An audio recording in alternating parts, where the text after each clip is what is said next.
So I wanted to take a couple of minutes and kind of share a few tips and ideas about going solar.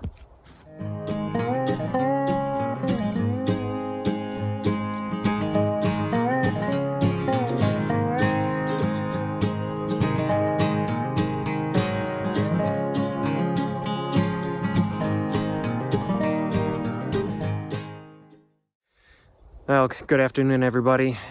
It is a warm 32-degree day.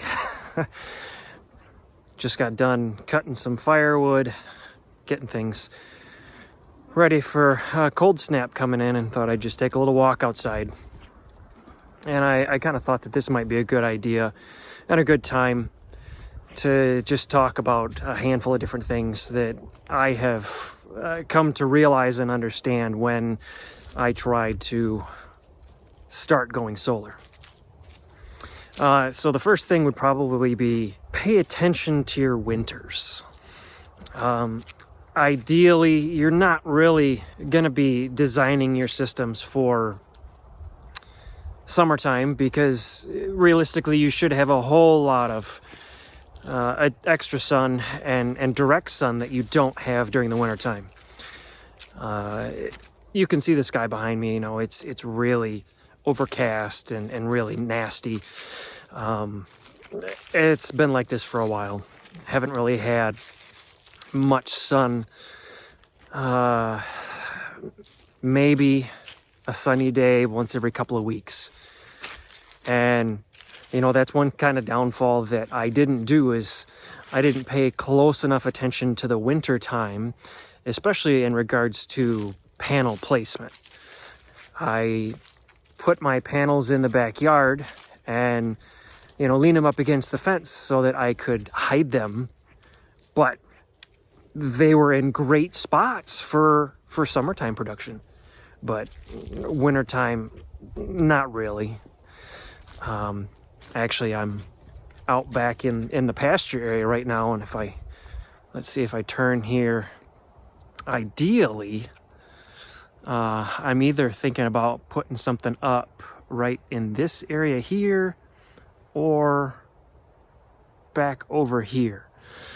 This is probably the clearest area that I have that would allow for as much exposure as possible. The next thing would be pay attention to the extra loads that you run during the winter time that you don't run in the summertime. So depending on your water situation, if you have an electric water heater or a gas water heater, you know, gas, you really don't have to pay that much attention to it. But if you have an electric one, people tend to take longer showers in the wintertime than they do in the summertime because it's cold. And again, I'm talking everything based on my experiences here in Michigan. Where you live, wintertime might be, you know, 50 degrees, 60 degrees, 70 degrees, and sunny. That's not the case here. In fact, you know, this has been a very odd winter, to say the least. It's been browner than normal. So pay attention to the extra loads that you normally use during the winter time. So in my case, the water heater doesn't really apply that much because we have an outdoor wood boiler and that supplies our hot water. But in the event the boiler's not running, then we do have to run the electric water heater. We have animals outside. We have, we had to bury one of our horses a couple of weeks ago, but we have Jack, and he likes it when his water doesn't freeze. So we have a big old trough heater that we need to run to keep his water from freezing, especially when it gets really cold outside. I did a test last winter and put a watt meter on that, and boy, that sucker uses, on a cold day, that thing was using 15 kilowatts in the day. We've got ducks. I don't know if you can hear them in the background, but they are making a whole lot of racket.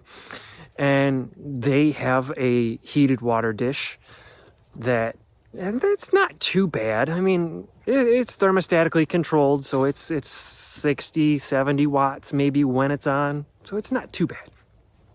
But then we've got the tractor block heater. We've got 2 motorcycle trickle chargers. Yeah, those don't use a lot of power, but they're still using power, and it's not normally stuff that we run during the summertime. So just pay attention. Something else, if your wife likes to bake, there's something about when it's colder outside, baking more. So your oven, your stove is going to be running more, and if it's electric, that's more power usage. Trying to think off that. Well, okay, even my boiler. So my boiler has a circulation pump that runs 24/7, and that pump is, I think I charted it at around 100 watts an hour to run. Just make a list of all the little things that don't normally run during the summertime that you have to run during the wintertime. There are a lot of options for solar out there, and you're going to see a lot of even these solar advertisements on TV about, go solar at no cost to you and blah blah blah blah blah. I don't know much about those other than the fact that most of the time those are grid tie systems, and they don't work out too well or as well as they potentially could for the customer. Eric from I think it's Country Experience or Country Living Homestead, he did a great video on going solar, and so I'm going to link that video down below for you so that you can take a look at that. Why reinvent the wheel if somebody else does a good job? He's done a lot of research and a lot of looking into this stuff, so I'll let him do the talking for you. There's options out there for companies that'll help you build a system and then you do the installation. Zach over at Jerry Rig Everything used a company, and the name escapes me because there's so many different solar company names. But this company basically helps you design your system, and they send you everything that you need, including permitting paperwork and everything to help you get the process taken care of. And you do all the installation. And I actually looked at that first before I looked at anything else. And, it looked like a great idea, because why not let somebody do the designing for me so that I knew it would work? But it's just a lot of money right out the gate, especially for some of these systems. And the system that this company was recommending had no batteries. It was a grid tie system. And so the problem with grid tie systems is if you don't have any batteries, as soon as the grid goes down, your power goes down too, because that has to turn off to keep the lines outside your home from being energized, to keep linemen safe so they can work on things without them getting electrocuted. So yeah, your grid tie, it gets shut down. So that really did not appeal to me. I mean, it's the whole idea for me for solar is, kind of energy independence, and having that power in the event that a power outage happens and stuff like that. And, if my power goes out, if I have solar on my roof and the power goes out and I lose all my solar power, it doesn't help me a lot. I'm not really interested in tying into the grid and paying into the grid and dealing with all that hassle. I kind of like the disconnected aspect. I'll also link to Zach's video on that company that he used, because I think he powered his I think he powered his house with it. And he did an install video, and then I think he did a 1-year review, and really seemed to enjoy it. So if that's something that you're interested in, take a look. You know, there's a lot of people that, tell you, analyze your overall usage and, try to calculate what it would cost to power your entire house, and look at your electric bill and break it down. And that was, I'm not saying it's wrong, but for me, I kind of wanted to get my foot in the door and play around a little bit. Everybody's always asking, well, what's your usage? What's your usage? What's your usage? Well, it could vary. Even if you took an average of your electric bill, it can still vary. So my entire thought was, well, let's take just a couple of things and put them on solar. So I ended up taking a 12-volt system that I built, and I tried to take my wood shop in the barn, and put that all on solar. And so I ran that for, almost a year, I think. And once I started slowly getting a little more capacity, a little more solar, I kind of branched out a little bit. And so I added the duck house. I added the barn lights. I eventually ended up making the entire barn, until it turned wintertime. I made the entire barn, with the exception of a handful of outlets, all run off my 12-volt solar system. And that was a great proof of concept for me. Taking, just a couple small things, and then see if it's feasible. Do you get enough sun? Do you have the battery capacity? That helps you learn how all these different pieces work together. And once I felt comfortable with that, then I started looking at, okay, well, what if I brought this power inside and tried to run a couple of things inside? And so then I thought, all right, well, let's take the washing machine, because that's a heavy load. Let's take that and put that on our solar. And so I did that for a few weeks. My wife loved those weeks because I did the wash, because I wanted to see how things were going to work. Eventually, we ended up taking the freezer in the basement off. Just take small steps and see if it's going to work out for you. Plus, it's going to help you learn the system. Jumping right in to a full-blown house conversion when you have no experience with this, some people might be able to do it. I know I would not be able to. I'd have more questions than answers. I'd have more problems than solutions. And so start small, and then work your way up towards cutting over your house. Even after I got my 48-volt system, before I had split phase set up, I was trying to run my freezer downstairs, the refrigerator upstairs, and then my office, which was the internet hardware and all that kind of stuff. Just those handful of things. And again, it helped me learn the 48-volt system and how it can work. It gave me time while I was working on getting the split phase set up. So start small. Unless you're paying somebody to do it all for you, which most of us in the DIY arena want to do it ourselves. We want to learn it. When you learn it, you have the ability to potentially fix it. There were a handful of tools that I used when I was actually doing the investigation for wiring and distances and everything. So I'm going to switch over to the phone and show you those tools that I used for determining wire size, determining conduit How many wires can fit in a conduit at what specific size? You know, what's my voltage loss going to be from running lines from my panels to the house?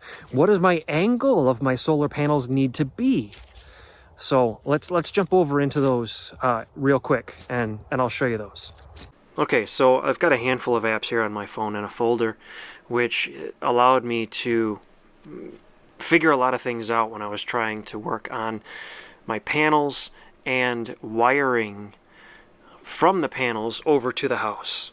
And so I think it makes sense to me to start with trying to determine the size of wire that you need to go from your panels to your system. So we're going to start with this voltage drop app. It's by Southwire. And so in here you program in, well, they've got a handful of different options. So let's just start here. So some settings here. Obviously we're going to be doing DC for solar. I look at things in feet, and then copper wire. You can do copper or aluminum. And then down at the bottom, clicking on circuit parameters. So they have several options in this app to help you determine wiring. So you can go you can try to determine minimum conductor size, maximum circuit distance, or the voltage drop. So I started with the minimum conductor size, and I knew that I had approximately 100 feet that I needed to run. And my voltage was going to be, let's just say, 200 volts. And maximum voltage drop you want is, 3%. And the current that I needed at the end was the maximum current that the panels can support, which was 11 amps. And so you can see here, a 14 gauge wire would go 100 feet with 200 volts and still have 11 amps at the end and have less than a 3% voltage drop. If I added another panel and went up to 250, 14 gauge, if I changed my cable run to 125 feet, if I doubled my amps, which as far as I know the 6500s don't support anything more than 18 amps.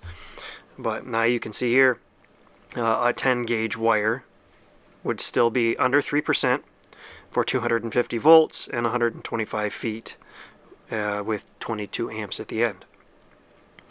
Now with all this, I ended up using 10 gauge on mine because I wanted to plan for running further runs out into the pasture. So I wanted to see kind of a maximum circuit distance. So let's say 10 gauge wire, 250 volts, 3% voltage drop, and we're going to go back to the 11 that my panels have. So a 10 gauge wire can go 331 feet with a 3% voltage drop. And then you can look at the information by voltage drop. So a 10 gauge wire, 250 volts, 125 feet, with 11 amps at the end is going to give you 1.13% of a voltage drop. And if you really want to, they have this show details, which will show you the math and everything.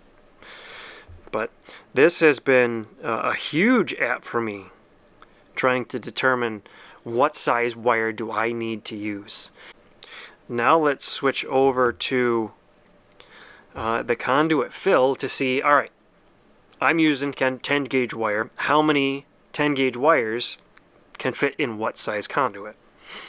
So I was looking at PVC for underground, and I just started picking different sizes. 1 inch THHN wire, And we need to scroll down to 10 gauge stranded. Actually, I ended up going 1 1/4, I think. So let's just do 4 wires in there. And I believe NEC states that you should have no more than 40% fill capacity in your conduit. And so that's what this app is going to show you. So 4 10 gauge wires is going to give you 5.61% of your fill. Now, I also had a ground wire run from a ground rod in that cable as well. And that was a 6 gauge stranded wire.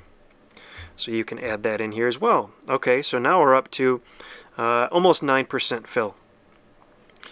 So I have 4 wires in there for my solar, and then the 1 ground wire. Well, if I wanted to plan for the future, can I do 6 for another set of panels? Yep.